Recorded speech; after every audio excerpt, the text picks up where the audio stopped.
Nah, yang 18 juta rumah tangga ini kita harus bertanya, di mana saja mereka sebenarnya? Apakah di luar Jawa atau di Jawa? Dugaan saya di Jawa. Karena potensi Jawa suara Barat, Jawa Jawa itu Tengah, ya. Jawa Timur. Karena Jadi memang pertarungan Pertarungan. election itu ada di sana. Di 3 provinsi ini yang populasinya banyak sekali seperti itu. Kalau dia kalah di tahun yang sebelumnya di Jawa Barat, besar kemungkinan yang disasar Jawa Barat. Jadi sekarang saluran-salurannya beragam. Lu mungkin orang tidak punya nyali yang cukup untuk menyampaikan ini. Jadi pinjam tangan cewek dan segala macam. Sekarang orang sudah beragam. Sudah punya channel sendiri-sendiri. Di laporan-laporan seperti KPK punya saluran sendiri bagaimana menangkap problem-problem yang ada di masyarakat, termasuk skandal-skandal korupsi seperti itu, sudah punya salurannya sendiri dengan cukup aman.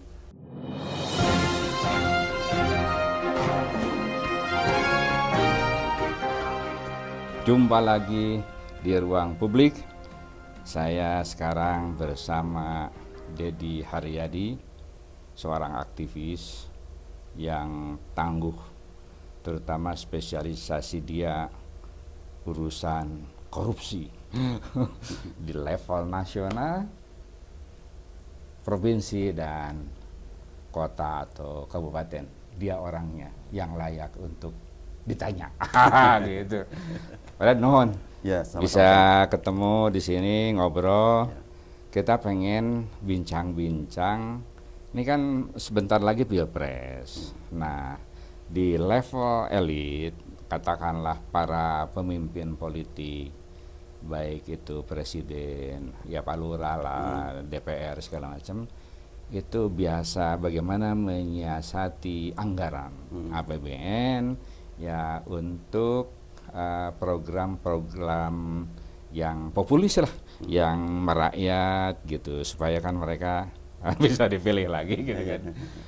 Nah, ada istilah apa, pork ballot politik.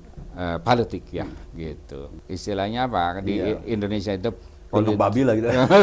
Babi gitu ya. Nah, itu sejarahnya dulu ketika Perang Saudara Amerika 18 sekitar 61 sampai 64. Jadi penguasa Amerika waktu itu memberikan daging babi lah ke kelompok kulit hitam yang sangat merendahkan kelompok kulit hitam kan gitu. Dan itu kemudian pola itu dipakai sampai sekarang gitu. Nah, Anda melihat itu bagaimana postur anggaran dan struktur anggaran untuk misalnya ada nggak untuk Pilpres ini misalnya ya dipakai ya untuk program-program populis gitu ya, gitu. Ya ada sebenarnya, dan ini sudah jadi tradisi juga, baik pemerintah pusat, provinsi sampai kota kabupaten menggunakan instrumen ini untuk mendesain belanja anggaran itu untuk re-election. Nah, supaya mereka dipilih lagi lah ya. Baik ke eksekutif maupun legislatif. Di Pilpres sekarang itu tahun 2014 juga sama, pemerintah melakukan hal yang sama, ada spending dan biasanya dicairkan menjelang pengambilan pemungutan suara. Itu selalu itu. Lalu di provinsi hampir selalu begitu. Tapi zaman SBY kemudian sekarang sama, juga kemasannya sama yang berbeda-beda. Kemasan yang berbeda. Mereknya yang berbeda-beda, tapi sama sebenarnya, banyak spending yang didesain untuk itu. Nah, untuk 2024 juga pemerintah spending sekitar 8 triliun, 7 triliun sekarang itu, dengan menyasar sekitar 18 juta rumah tangga. Duitnya 200.000 sebulan dan akan dicairkan November dan Desember ini.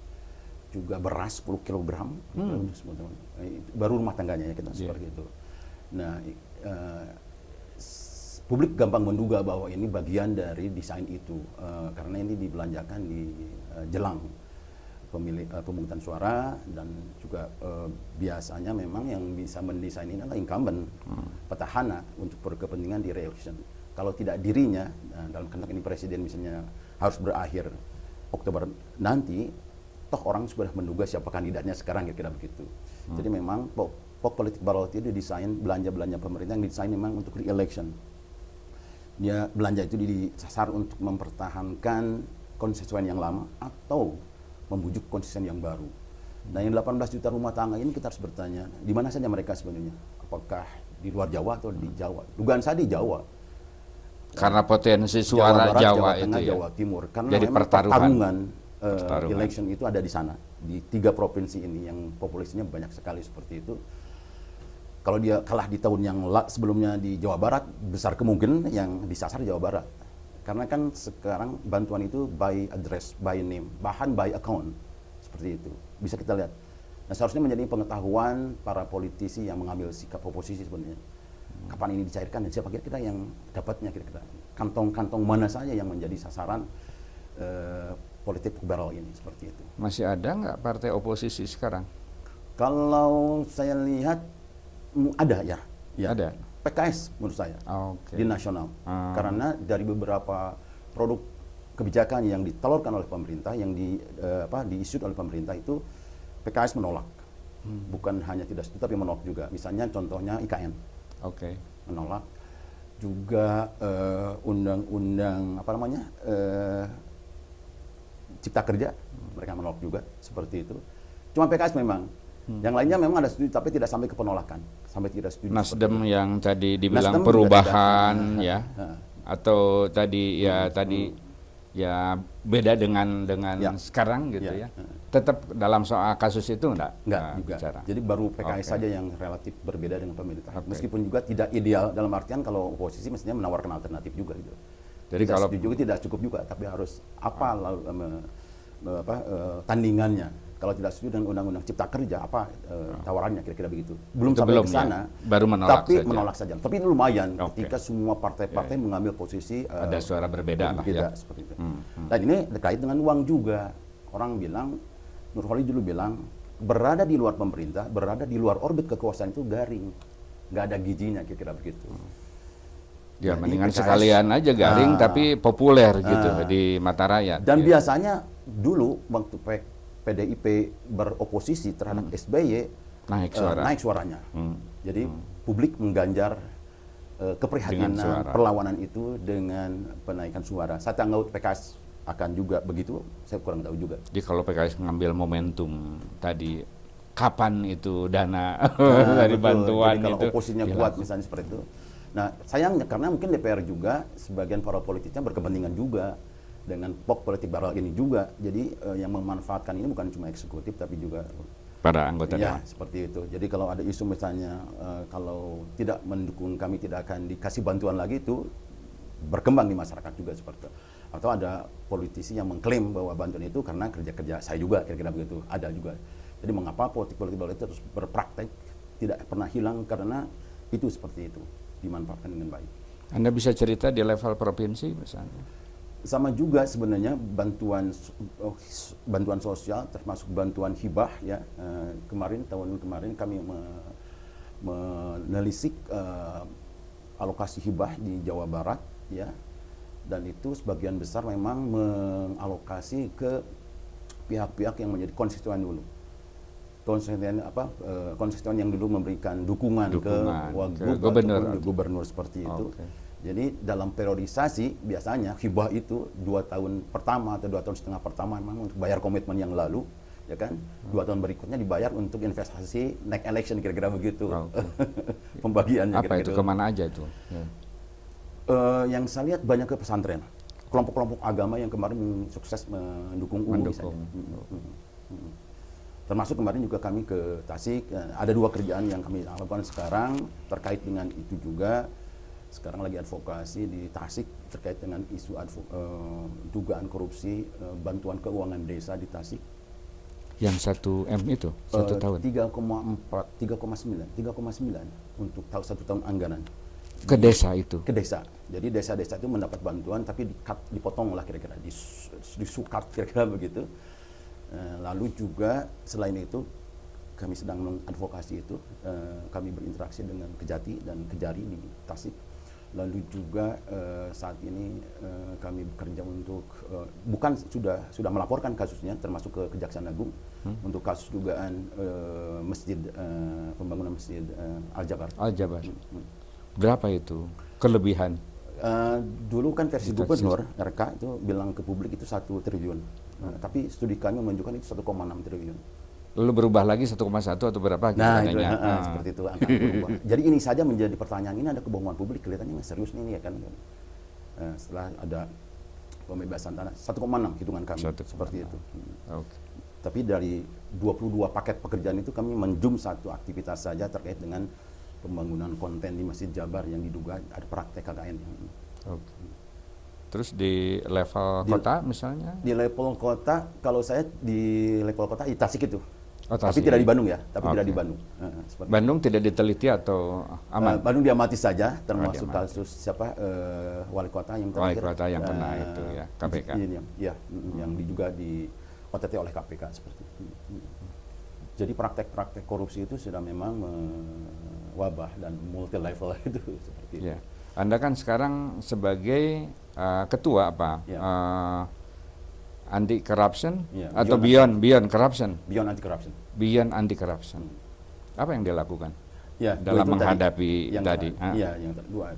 Lalu yang spesifik untuk Pilpres kami peduli dengan isu, kita tidak peduli dengan siapa yang menang siapa yang kalah, hanya tapi kita berkepentingan dengan merawat demokrasi, bagaimana mengembangkan tata kelola yang baik dan juga kewarasan bernegara, kira-kira begitu ya. Jadi Anda menafsirkan atau mendefinisikan korupsi itu bukan hanya berupa uang, duit, Iya. tetapi juga penyalahgunaan kekuasaan. Betul. Ya, itu bagian dari korupsi. kerja-kerja kami. Ya, ya. Yang paling mutakhir kan itu keputusan MK nomor 90/2003. Ya. Itu juga selalu bentuk korupsi yang nyata gitu kan. Bagaimana itu penyelundupan pasal dilakukan oleh MK gitu kan. Di sana dari hasil sidang MK terbukti ada pelanggaran etika yang berat yang dilakukan oleh ketua Mahkamah Konstitusi. Meskipun ya secara legal sah gitu ya. Ya betul, karena mungkin mengikatkan diri, mempinalkan diri pada klausul tentang bahwa produk MK itu final and binding, itu kan seperti itu. Meskipun kita sebagai warga bisa juga punya opsi yang lain, membangkang, itu kan bisa juga pilihan. Ada yang civil disobedience. Civil disobedience, membangkang terhadap pilihan itu. Karena dianggap secara moral tidak sah. Secara moral dan logikanya juga tidak bisa diterima, gitu kan. Mungkin dulu para pelanggaran berat tetapi hukumannya ringan gitu. Iya. Hanya dikeluarkan sebagai ketua Simsa, MK, bukan disanksi, kan? dipecat tidak gitu. dipecat segala macam seperti itu, dan sementara produknya harus diterima gitu kan, berlaku gitu kira-kira begitu. Nah itu yang nggak masuk akal seperti itu. Dulu mungkin para perumus konstitusi ini mengasumsikan bahwa kenapa final dan binding itu Para karena hakimnya itu adalah kualifikasinya negarawan, udah beres dengan konflik of interest, udah beres dengan beras. Tapi kan ternyata tidak, rekrutmen menghasilkan hakim culas juga kan seperti itu, kira-kira gitu. Jadi kami tetap berkeberatan, menolak. Oleh karena itu isu-isu terkaitan dengan begal konstitusi ini mereka harusnya disuarakan juga. Meskipun keputusannya Jim Lim mengimbau, sudahlah sekarang sudah selesai dan segala macam, menurut saya tidak. Civil society, kalau kita peduli dengan nilai-nilai, ya kan, tentang demokrasi, tentang tata kelola pemerintahan yang baik, itu tidak bisa. Harus tetap disuarakan. Saya mengapresiasi langkah Denny Indrayana dan kawan-kawan untuk tetap menggugat keabsahan tiket Gibran dalam election ini, seperti itu. Oke, sekarang kan kita menangkap dari obrolan tadi kecenderungan untuk korupsi dalam berbagai bentuk ya, bukan hanya uang. Dan memang kekuasaan itu, kalau orang punya kekuasaan itu cenderung tadi untuk melakukan korup lah gitu ya. Nah, apa yang harus dilakukan oleh kelompok-kelompok masyarakat sipil gitu ya? Karena kan ada suprastruktur yang cenderung korup, misalnya ada tadi infrastruktur yang di dalamnya itu ada masyarakat sipil yang harus melawan kan. Kalau enggak kan ini makin kebablasan gitu. Nah, tilikan Anda mengenai masyarakat sipil ini gimana? Ya, betul, menurut saya salah satu faktor, jadi prevalensi korupsi di suatu negara itu dipengaruhi oleh 5 faktor, Kang. Yang pertama tentang pergantian pemerintah dan tertib. Pergantiannya sendiri tidak menjamin akan beres dengan segera korupsi, tapi minimal kalau tidak berlama-lama, 2 periode saja, itu bisa mengurangi kemungkinan korupsi sistemik yang gigantik seperti itu. dibatasi. Jejantik ya. Seperti itu, dibatasi 2 periode saja. Makanya kecenderungan dinasti keluarga politik dinasti memperpanjang itu akan memperburuk situasi. Lalu yang kedua, kemandirian hukum, lembaga-lembaga penegak hukum, ya kan? Jadi dia harus mandiri dan problem sekarang kita nggak punya itu. Jual beli perkara, contohnya Firly sekarang terlibat dalam kekeruhan ini dan segala macam itu. Lalu media yang bebas dan independen, lumayan sekarang platformnya kita sudah bebas, meskipun beberapa media juga dikuasai oleh baron-baron politik juga yang juga merangkap sebagai pengusaha. Tapi ada beberapa media yang menurut saya masih bisa punya ruang gerak yang luar biasa. Mungkin saya sebut contoh Tempo misalnya, karena publik sekarang disediakan informasi yang menarik atau genuine tentang praktek yang tadi yang di MK seperti itu. Salah satu sumber yang digunakan oleh para pelapor itu kan laporan investigatif jurnalismenya Tempo seperti itu. Tapi media lain sayang masih kurang mengambil peran ini seperti itu. Menurut saya itu bisa dilakukan. Lalu yang keempat, partai oposisi nggak ada juga, minus kata-kata, sangat kurang sekali. Itu tadi tradisi lebih baik garing, garing kalau di luar itu dan gurih kalau di dalam seperti itu, sehingga parpol itu punya kecenderungan untuk berkoalisi ketimbang oposisi. Nah ini minus ini bisa mempengaruhi ketiadaan absensinya mereka itu mempengaruhi situasi begini. Ya kan, semua parpol kan taluk sekarang dan seperti itu. Tidak ada suara-suara yang seperti itu. Nah lalu yang terakhir adalah civil society, memang gerakan sosial anti korupsi yang ada di masyarakat. Tapi ini juga lumayan ada sekarang, tapi memang masih terpecah-pecah, terfragmentasi juga, ya kan. Ada sekarang dengan ada fenomena mesin politik baru yang namanya relawan itu terserap juga ke situ, terserap juga ke dalam lembaga-lembaga semi negara. Jadi sudah partisan mereka. Sudah masuk ke wilayah-wilayah itu, sehingga yang betul-betul namanya CSO atau civil society org itu sudah sangat tipis ininya ruang geraknya, dan mungkin lebih menarik di wilayah-wilayah itu. Dulu ICW itu luar biasa ya. Ya, tiap hari itu jadi menghiasi media. Ya. Kemana mereka sekarang? Kan banyak itu anti transparansi internasional misalnya kan gitu. Ya. Dugaan saya karena juga ada perubahan strategi internal yang terjadi di masing-masing organisasi ini. Dulu mengambil posisi watchdog. Oke. Watchdog. Mengawasi gitu ya. Menggonggong Menggonggong gitu ya. Kemudian ada fungsi-fungsi yang ditambahkan, konsultan. Konsultasi. Ya. Jadi dia tidak menggonggong lagi. Sekarang itu yang dipakai. Sekarang itu yang banyak begitu. Nah, banyak yang mengambil posisi-posisi yang konsultatif, kira-kira begitu. Kalau konsultatif akan clue untuk mengkritik itu, seperti itu.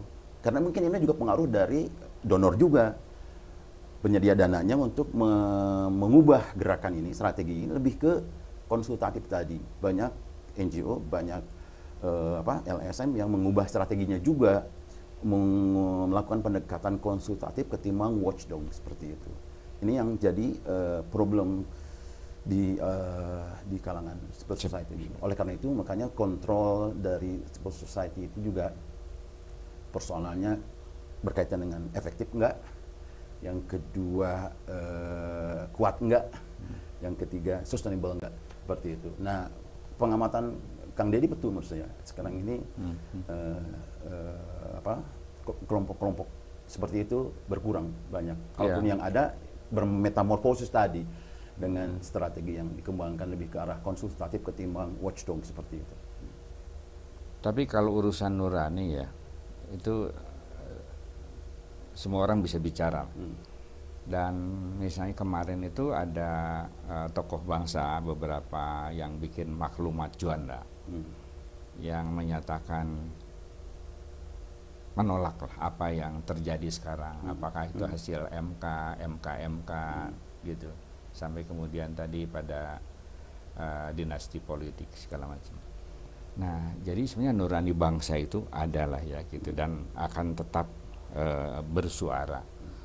Hanya memang apakah ini snowball gitu, menjadi menggelinding terus, atau ya sebatas wacana yang kelihatannya memang sekarang media mainstream dan media sosial mengambil peran itu ya. Ya. Nah, boleh jadi ini jadi inspirasi mungkin untuk katakanlah mungkin kaum intelektual di kampus atau mahasiswa yang katakanlah atau buruh misalnya yang tadi mungkin ya bisa bersuara misalnya lebih lantang, lebih sistematis. Anda melihat ada peluang ini enggak? Gitu. Ya, kalau saya memang modus arena teman-teman LSM dulu dengan yang sekarang itu berbeda. Beda. Jadi lanskapnya berbeda. Okay. Sekarang kan orang mengatakan lebih digital kira-kira begitu. Ya, sehingga itu juga mungkin salah satu kegagapan dari beberapa aktivis yang tidak bisa menyesuaikan dengan arena yang baru ini. Ya, penggunaan medsos dan media pun juga sama berubah ya. Dulu dari koran sekarang harus digital juga. Itu perubahan-perubahan itu kelihatannya belum bisa dikejar secara memadai. Dan ada ungkapannya sekarang no viral no justice kira-kira. Kudu diviralkan bagaimanapun juga. Nah, jadi kalau LSM tidak punya skill untuk memviralkan untuk medsos, nggak bisa, Kang. Ya kan? Seperti itu. Makanya sekarang harus ada transformasi ke dunia seperti itu. Advokasi dengan berbasis elektronik itu harus menjadi satu paket perubahan yang harus diadopsi oleh NGO, oleh kelompok civil society. Jadi kemarin kelompok Juanda juga tidak bergaung karena gagal viral kelihatannya. Bukan karena kontennya oke, tapi kemampuan itu memviralkan. Dan itu mungkin ada dimiliki oleh kelompok-kelompok pemuda yang sekarang yang disebut generasi milenial segala macam itu. Generasi saya kan gagap, nggak bisa kontrol gitu. Jadi kita generasi orde lama. Betul. Kasus Sambo akan sukses kalau tidak diviralkan oleh netizen itu ya, seperti itu. Banyak kasus-kasus pamer kekayaan, kasus yang pajak itu apa ya, orang anak berkelahi kemudian akhirnya terungkap juga skandal pajak. Alun ya. Itu karena kontribusi teman-teman di medsos yang punya itu. Jadi sekarang betul ungkapan no viral no justice itu benar kira-kira begitu. Jadi termasuk kelompok medianya juga menurut saya harus, karena yang disebut dengan elemen keempat dari demokrasi itu media ya harus begitu juga kelihatannya. Dan media sosial sekarang udah jadi kekuatan kelima, the fourth estate. Kekuatan keempatnya media mainstream. Hanya memang sekarang lagi turun, tetapi tetap akan eksis yang media mainstream itu. Tapi saya kira ya bahwa sekarang media sosial tidak bisa diabaikan, dan ya mari kita manfaatkan sebaik-baiknya karena eranya sekarang itu ya, untuk diisi dengan tentu gerakan-gerakan kepentingan publik, ya kan? Karena kan banyak buzzer juga untuk kepentingan-kepentingan kelompok sesaat segala macam. Dari sisi itu menurut saya harus disyukuri juga transformasi ini. Dulu misalnya ICW diandalkan orang untuk mengartikulasikan voicing tentang skandal-skandal itu. Sekarang bisa melakukan sendiri sekarang dengan medianya sendiri, posting di Facebook atau Instagram dan segala macam, buat cerita sendiri atau wartawan warga itu namanya jurnalis di berbasis masyarakat itu seperti itu. Jadi sekarang saluran-salurannya beragam. Dulu mungkin orang tidak punya nyali yang cukup untuk menyampaikan ini, jadi pinjam tangan ICW dan segala macam. Sekarang orang sudah beragam, sudah punya channel sendiri-sendiri di laporan-laporan seperti KPK, punya saluran sendiri bagaimana menangkap problem-problem yang ada di masyarakat, termasuk skandal-skandal korupsi seperti itu, sudah punya salurannya sendiri dengan cukup aman. Kalau yang mau tidak aman, konfirmasi sendiri dan segala macam seperti itu. Pilihan-pilihan itu beragam. Jadi sekarang bisa disyukuri juga karena tersedianya media itu lebih banyak pilihan lah, sehingga warga punya kemampuan untuk menyampaikan juga skandal-skandal yang terjadi yang dilakukan oleh pejabat publik atau pejabat negara. Nah, polisi lah sekarang misalnya, kasus-kasus polisi meres, kasus tentara nyabok warga, gampang sekarang gitu. Gampang diangkat lah gitu ya. Ya balik lagi ke masyarakat sipil yang tadi relatif lemah sekarang. Mungkin untuk sebuah perubahan atau sebuah gerakan, kalau orang tersentuh nuraninya, emosinya, ketidakadilan yang sangat nyata. Mungkin mereka yang powerless itu mungkin menjadi kekuatan yang masif. Karena kalau orang sudah terluka, orang sudah merasa dizalimi, kan apapun bisa dilakukan. Nah sebetulnya kita tidak ingin ya ada tadi ketidakpuasan eksplosif yang destruktif gitu ya. Yang kita harapkan tadi kan ada dialog, ada proses tadi dialektika ya antara elit dengan masa di bawah, dan kita yakin lah bahwa di elit di atas juga tidak seragam. Artinya ada juga yang terpanggil nuraninya. Ya.